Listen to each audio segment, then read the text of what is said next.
ಅವ್ಯವಹಾರ ನಿಲ್ಲಿಸಿ ಮರಳುಗಾರಿಕೆ ಆರಂಭಕ್ಕೆ ಯುವ ಇಂಟೆಕ್ ಆಗ್ರಹ.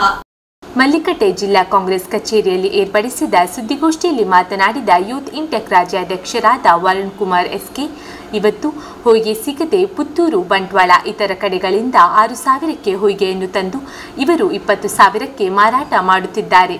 ಈ ಹೊಯ್ಗೆ ಕೂಡ ಅಷ್ಟು ಯೋಗ್ಯವಾಗಿರುವುದಿಲ್ಲ. ಸಿಆರ್ಝೆಡ್ ಮರಳನ್ನು ನೀಡದೆ 45 ಕಿಲೋಮೀಟರ್ ದೂರದಿಂದ ನಾನ್ ಸಿಆರ್ಝೆಡ್ ಮರಳನ್ನು ಹೆಚ್ಚಿನ ಬೆಲೆಗೆ ಇಲ್ಲಿ ಮಾರಾಟ ಮಾಡಲಾಗುತ್ತಿದೆ. ಕೆಲವೊಂದು ಠಾಣಾ ಲಿಮಿಟ್ನಲ್ಲಿ ರಾತ್ರಿ ಹೊತ್ತಿನಲ್ಲಿ ಹೊಯ್ಗೆ ಅವ್ಯವಹಾರವಾಗುತ್ತಿದೆ.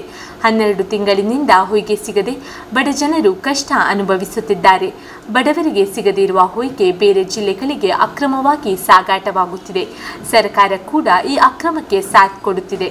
ಕೂಡಲೇ ಅವ್ಯವಹಾರವನ್ನು ತಡೆಯಬೇಕು ಎಂದು ಆಗ್ರಹಿಸಿದರು. ಸಿಗ್ತಕ್ಕಂತ ಮರಳು ಇವತ್ತು 20,000 ರೂಪಾಯಿಗೆ 20,000 ರೂಪಾಯಿ ಕೊಟ್ರೆ ಸಿಗ್ತದೆ. ಯಾಕೆ ಈ ತರ ಮಾಡಿರೋದ್ರಿಂದ ನಮ್ಮ ಕೂಲಿ ಕಾರ್ಮಿಕರು, ಕಟ್ಟಡ ಕಾರ್ಮಿಕರಿಗೆ ಇವತ್ತು 30ರಿಂದ 40% ಏನ್ ಕಾರ್ಮಿಕರಿದ್ದಾರೆ ಇಲ್ಲಿ ಮಂಗಳೂರು ಭಾಗದಲ್ಲಿ, ಏನು ಈ ಕಟ್ಟಡ ಕಾರ್ಮಿಕರಿಗೆ ಎಲ್ಲ ನಂಬ್ಕೊಂಡು ಬದುಕ್ತಾ ಇದ್ದಾರೆ.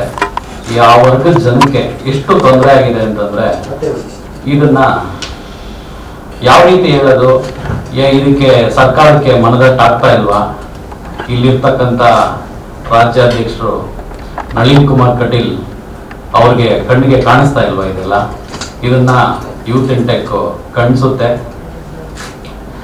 2,000 ರೂಪಾಯಿಗೆ ಏನು ಮರಳು ಕೊಡ್ತೀನಿ ಅಂತ ಒಂದು ಅವೈಜ್ಞಾನಿಕ ಸ್ಟೇಟ್ಮೆಂಟ್ ಏನಿದೆ, ಇದು ಯಾವ ಆಧಾರದ ಮೇಲೆ ಹೇಳಿದ್ದಾರೆ ಅಂತ ನಮಗಂತೂ ತಿಳಿತಾ ಇಲ್ಲ.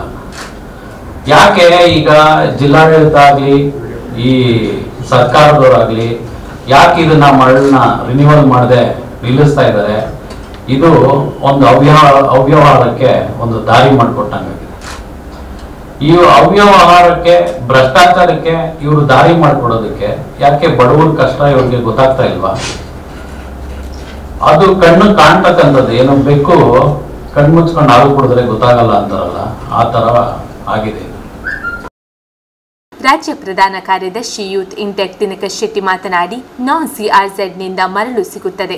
ಆದರೆ ಈ ಮರಳು ಯಾವುದೇ ಕಟ್ಟಡಗಳ ಕಾಮಗಾರಿಗಳಿಗೆ ಉಪಯೋಗಿಸುವುದು ತೀರಾ ಕಮ್ಮಿ. ಪುತ್ತೂರು ಕಡೆಯಿಂದ 6,000ಕ್ಕೆ ಮರಳು ಬರುತ್ತದೆ. ಆದರೆ ಇವರು 20,000ಕ್ಕೆ ಮಾರಾಟ ಮಾಡುತ್ತಾರೆ.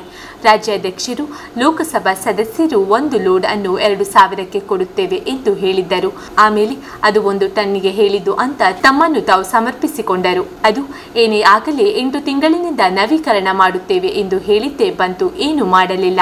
ಇವತ್ತು ಮಂಗಳೂರು ತಾಲೂಕಿನಲ್ಲಿ ಯಾವುದೇ ಮರಳು ಸಿಗುತ್ತಿಲ್ಲ. ಇದರಿಂದ ಕಟ್ಟಡ, ಮನೆ ಕಾಮಗಾರಿಗಳಿಗೆ ಹೊಯ್ಗೆ ಸಿಗದೆ ಮಾಲೀಕರು ಮತ್ತು ಕಾರ್ಮಿಕರು ನರಕಯಾತನೆ ಅನುಭವಿಸುತ್ತಿದ್ದಾರೆ ಎಂದು ಹೇಳಿದರು. 2 ತಿಂಗಳಿಂದ ನವೀಕರಣ ಮಾಡಬೇಕು ಅಂತ contractor association, builders association, engineering association ಎಲ್ಲರೂ ಸೇರಿ ಎಷ್ಟೇ ಮನವಿ ಕೊಟ್ಟಿದ್ರು ಕೂಡ ಇವತ್ತಿಗೂ ಕೂಡ ಮಾಡುದಿಲ್ಲ. ಯಾಕೆ ಮಾಡುದಿಲ್ಲ ಅಂದ್ರೆ, ಇವತ್ತು ನಾನ್ ಸಿಆರ್ಝೆಡ್ ಇಂದ ಮರಳು ಸಿಗ್ತದೆ. ಈ ಮರಳು ಯಾವುದೇ ಕಟ್ಟಡದ ಯಾವುದೇ ಒಂದು ಇದಕ್ಕೆ ಉಪಯೋಗ, ಅದಷ್ಟು ಉಪಯೋಗಕ್ಕೆ ಒಳ್ಳೇದಾದಂತ ಹೊಯ್ಗೆ ಅಲ್ಲ. ಇವತ್ತು ಪುತ್ತೂರಿಂದ ಆ ಸೈಡ್ ಇಂದ ಇಲ್ಲಿಗೆ ಹೊಯ್ಗೆ ಬರ್ತದೆ. ಹೊಯ್ಗೆ ಬರೋದಾಗ 6,000 ರೋಡಿಂದ 20,000ಕ್ಕೆ ಇವತ್ತು ಮಾರ್ತಾ ಇದ್ದಾರೆ. 20,000ಕ್ಕೆ ಇವತ್ತು ರಾಜ್ಯಾಧ್ಯಕ್ಷರು, ನಮ್ಮ ಲೋಕಸಭಾ ಸದಸ್ಯರು ಹೇಳ್ತಾರೆ ಇವತ್ತು 1 ಲೋಡ್ ಅನ್ನ 2,000ದಲ್ಲಿ ಕೊಡ್ತೇನಂತ. ಅದರ ನಂತರ ಅವರು ಇನ್ನೊಂದು ಕರೀತಾರೆ, ಕೊಟ್ಟಾದ ನಂತರ ಅವರಿಗೆ ಅವ್ರು ಹೇಳಿದ್ದು ಕನ್ಫ್ಯೂಸ್ ಆಯ್ತಾ ಏನಂತ ಗೊತ್ತಿಲ್ಲ. ಅದಾದ ನಂತರ ಹೇಳ್ತಾರೆ ಯೂನಿಟಿಗೆ ಹೇಳಿದ್ದು ಅಂತ. ನೀವು ಯೂನಿಟಿಗೆ ಹೇಳಿ, ಲೋಡಿಗೆ ಹೋಗ್ಲಿ, ಏನೇ ಹೇಳಿ, ಆದ್ರೆ 8 ತಿಂಗಳಿಂದ ನೀವು ನವೀಕರಣ ಮಾಡದೆ ಇಷ್ಟೊಂದು ಜನರಿಗೆ ಇವತ್ತು ಮನೆ ಕಟ್ಟಲಿಕ್ಕಿಲ್ಲ. ಎಷ್ಟು ಮನೆ ಇವತ್ತು ನಮ್ಮ ಇದರಲ್ಲಿ ನಿಂತಿದೆ. ಬಡ ಕಾರ್ಮಿಕ, ಇವತ್ತು ಕಾರ್ಮಿಕರು ಎಷ್ಟು ಕೆಲಸ ಮಾಡ್ತಾ ಇದ್ದಾರೆ ಅಂದ್ರೆ ಈ ಸಮಯದಲ್ಲಿ ಅವ್ರಿಗೆ ಕೆಲಸ ಇಲ್ಲ, ಹೊಯ್ಗೆ ಸಿಗ್ತಾ ಇಲ್ಲ. ಇಲ್ಲಿ ದೊಡ್ಡವರಿಗೆ ಹೊಯ್ಗೆ ಬರ್ತಾ ಇದೆ, ಎಲ್ಲಿಂದ ಬರ್ತದೆ ಅಂತ ಗೊತ್ತಿಲ್ಲ.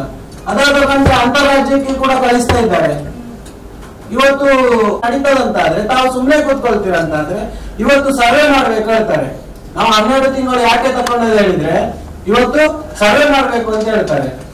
ಒಂದು ವರ್ಷದಲ್ಲಿ ಕೂಡ ಸರ್ವೆ ಆಗುದಿಲ್ಲ ಅಂತ. 1 ವರ್ಷದಲ್ಲಿ ಇವರು ಎಷ್ಟು ಹೊಯ್ಗೆ ತಿಂದ್ರು? ಇವತ್ತು ಜನರ ಹೊಯ್ಗೆ ತಿಂತಕ್ಕಂಥದ್ದು ಇವರು. ಆದ್ರಿಂದ ಹೇಳ್ತಕ್ಕ ಜನಸಾಮಾನ್ಯರ ಹೊಟ್ಟೆಗೆ ಹೊಡಿಬೇಡಿ, ಇದರಿಂದ ಕಾರ್ಮಿಕರ ಹೊಟ್ಟೆಗೆ ನೀವು ಹೊಡಿತಾ ಇದ್ದೀರಿ. ಈ ಅವ್ಯವಹಾರವನ್ನ ನಿಲ್ಲಿಸಿ ನೀವು ಸಿಆರ್ಝೆಡ್ ಅಲ್ಲಿ ಇರ್ತಕ್ಕಂಥ ಹೊಯ್ಗೆಯನ್ನ ತೆಗಲಿಕ್ಕೆ ಪರ್ಮಿಷನ್ ಕೊಡಿ ಅಂತ. ಈ ಸಂದರ್ಭದಲ್ಲಿ ಯೂತ್ ಇಂಟೆಕ್ ಜಿಲ್ಲಾಧ್ಯಕ್ಷರು ಚಿರಂಜೀವಿ ಅಂಜನ್, ಪುನೀತ್ ಶೆಟ್ಟಿ, ಸಿದ್ದಿಕ್ ಹಸನ್, ಸಂಪತ್ ಲೋಬು, ಪದ್ಮಸಿತ್ ಅಧಿಕಾರಿ, ಅನಿಲ್ ಕುಮಾರ್, ಹರೀಶ್ ರಾವ್, ಕವಿತಾ ಸನಿಲ್ ಮತ್ತಿತರರು ಉಪಸ್ಥಿತರಿದ್ದರು.